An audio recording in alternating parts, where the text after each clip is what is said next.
My name is Nigel Jenny. I'm the Chief Executive of the Fresh Produce Consortium.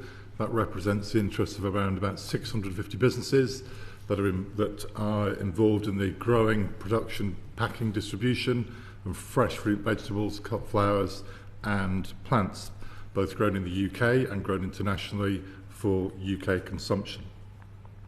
To move on to your overview of the industry, if I may, this is quite complex, and if we do it by value, it looks quite modest if you start looking at farm gate values and import values, which in total terms is around about £10 billion, but its real value, subsequent to adding further value, is around about £25 billion in cash terms at least. However, I think it's important we look at other different aspects really, is that from a production point of view, the UK produces around about 3 million tonnes of fresh fruit and vegetables, and we import about 5 million tonnes in very round figures.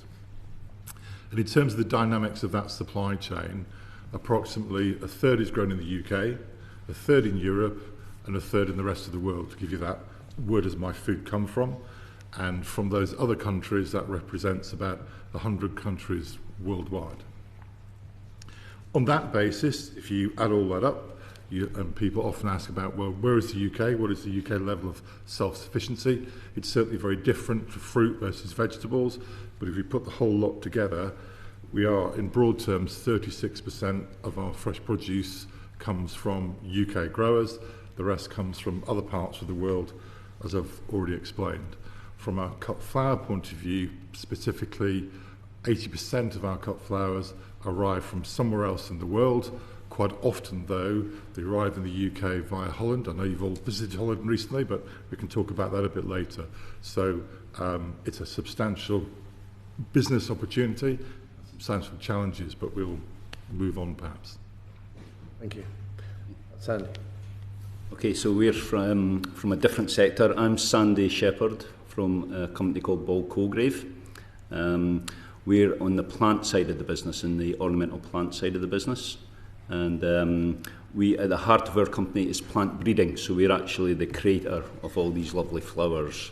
So nothing quite exciting as your business, but we create all the lovely flowers for the world. So we're a global company with a substantial, the parent company's in America, and we create the world of flowers throughout the world, producing the genetics. So not only just producing the flowers, actually, how the heck do we actually make this a commercial product? And we have places all around the world, and then so we've got this complex business to try and then not only produce the products, but actually to ship these products across borders and ultimately end up in the consumers. At the UK level, we're a substantial market player. We'll have more than 50% of the annual market in the UK, not quite so much in the perennial and the shrubs, so 50% of all the hanging baskets and colourful plants in the garden are starting their route with us. So we're a substantial player in the marketplace there. 2,000 UK customers. So we deal with both small, medium, large and all the mail order sector also. So it's quite a complex business.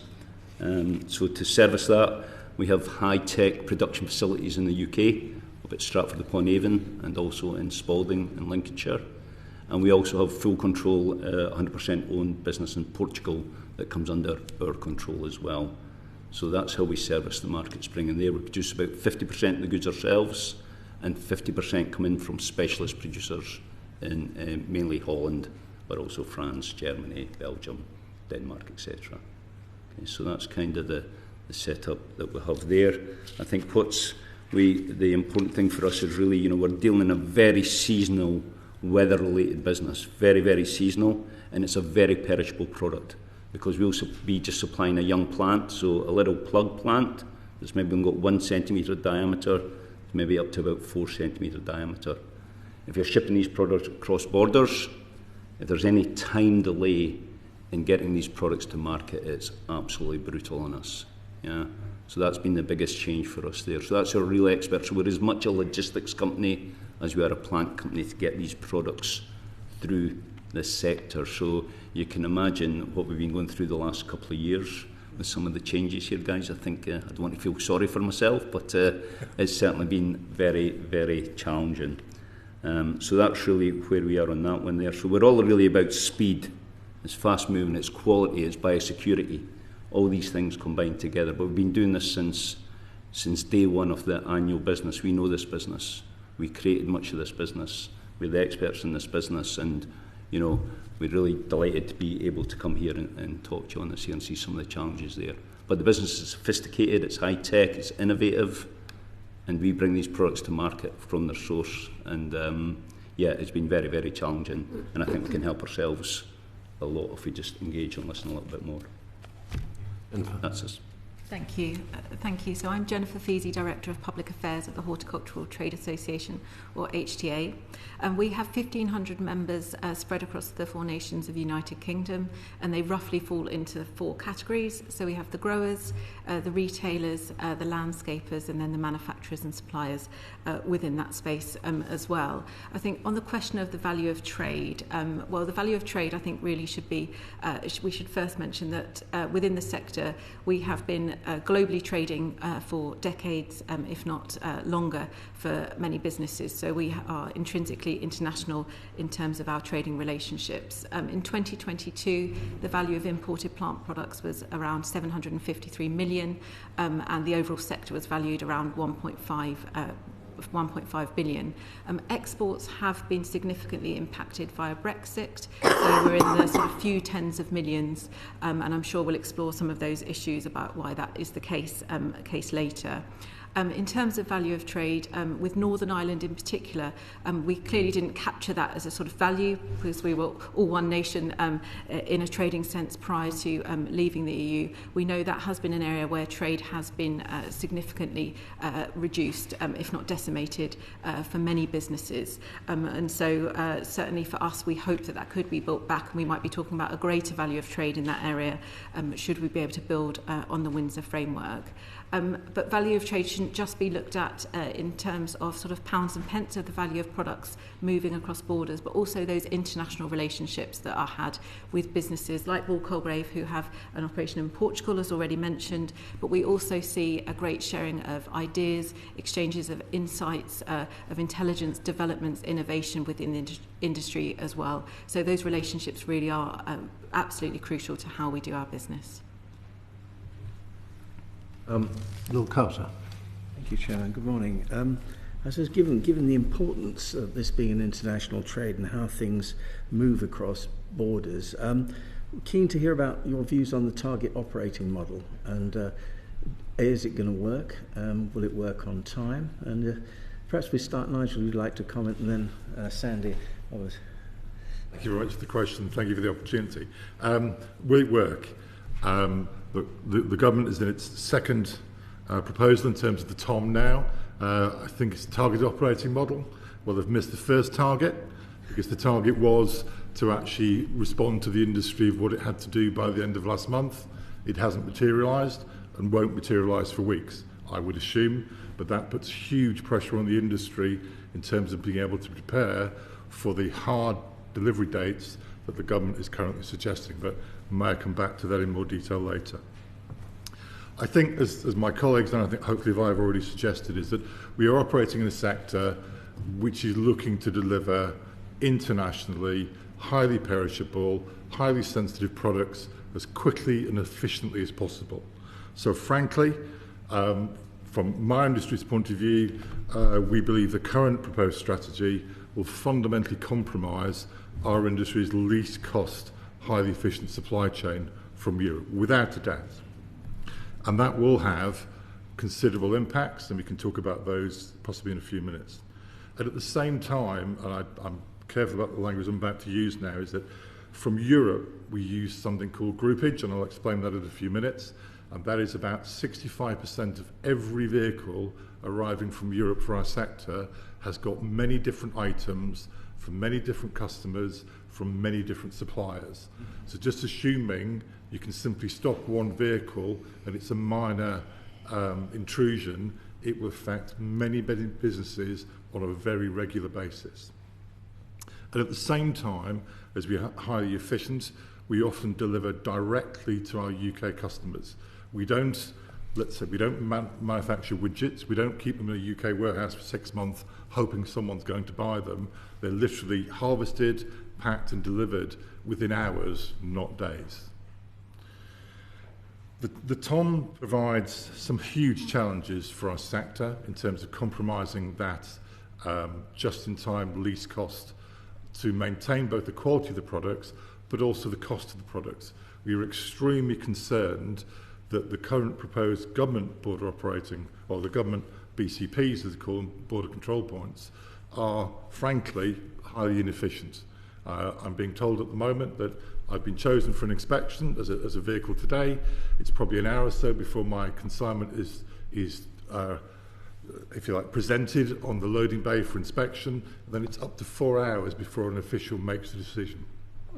On a practical basis, my vehicle, my lorry, my customers all have to wait for at least 5 hours. So I've got absolutely no chance of delivering to my schedule, or actually, more importantly, my vehicle and my driver is out of UK driver hours. So the costs rack up enormously on a substantial number of consignments. And when you will see that the government has now, as proactively, I would accept, put products into high, medium and low in terms of levels of risk. Very sensible. What that doesn't do is take into account what I've just said about the mixed vehicles or groupage vehicles. If we all, for example, if we all go shopping to our favourite retailer, we all put on our baskets 30, 40 different things. So imagine all of those products are in the same vehicle that arrives at the border tomorrow morning. One of those consignments is highly likely to get stopped that probably isn't mine. So it just isn't my consignment and my customers are affected. It's all of those consignments and all of those customers. So it's huge, the impact on our industry. So from our point of view, I can bluntly say we will proactively, and we have for years now, offered solutions to the current BCP model, which is to encourage control points. They are facilities which are managed by our industry, managed by our commercial partners, because there's one fundamental difference is what does a BCP do and what does a control point do? A BCP adds, brutally, no value for my industry. It confirms that the goods are biosecure. I totally accept that. But if it moves to a commercial facility, the unloading of those goods, the inspection of those goods, and the perhaps repacking of those goods, the order picking of those goods, the commercial business can add further value. So it's not lost cost, it's not lost income. It's adding value for subsequent distribution. Many of those businesses work very different working hours. And one of the things that we proposed several years ago now to government, which didn't happen at that time, is that we offered to government the opportunity to use our industry's facilities to conduct these inspections. That wasn't an option that was considered appropriate at that time. And we also suggested it would be appropriate to allow responsible businesses within the industry to be suitably trained and accredited to do these inspections. Because do you want a few hundred official inspectors managing your border security, or do you want thousands of people managing your border security? And the even better thing is you don't have to pay them because the industry pays for those people. So and sadly that process, as much as we've discussed it for some considerable time, will not be available, assuming the 31st of January date is the go live date. So there's an industry we will be forced to either use BCPs or use control points, but still wait for an official inspection by an official officer, which is so frustrating because we've had years to manage and years to plan the processes, yet everything is last minute and it appears to be poorly thought through, and the industry ultimately is going to pick up the pieces. And I think it isn't just the industry. One of the things we've said very publicly, and I'll remind you all again today, with the cost that we envisage the industry having to incur, I have to sadly say is that we simply cannot absorb those costs. Those costs will be passed on to hard-pressed consumers in a very difficult environment at this moment in time. We have no choice. Our margins just simply do not allow us to do anything else. At the same time, and I'm sorry to use some abbreviations, but there is also now a government consultation about the common user charge, which is now, in essence, a mandatory fee that if you use the ports of Dover or the Channel Tunnel, you will be charged, that will go towards the operational costs of the government-managed PCPs. It is very difficult to calculate the absolute cost to industry, because at the moment the government advice is for every consignment it's somewhere between £23 and £43 per consignment. However, note of caution, as an industry, our interpretation of consignment and that of both the Food Standards Agency and of the AFA, Plant Health Agency, is fundamentally different to what appears to be listed in the consultation. So that £43 is not for a vehicle, it is for one part of a small consignment. So if I am importing goods where I've got 40, 50 different products, on my customs declaration, it could be £20 or £40 per each line. So that vehicle could cost me £2,000. We have requested clarification of that. But even so, many of our sector are hard-working SME businesses, and we have talked to huge numbers of our members and put a lot of time and effort talking to the smaller businesses as well, that may be small businesses in wholesale markets and elsewhere in the country. They are saying, with these charges and fees, my business is simply not economical. You will drive me out of existence. So you're not very optimistic, are you? I'm not. Sadly, I'm not. I think in reality, it is a huge opportunity at this moment in time missed.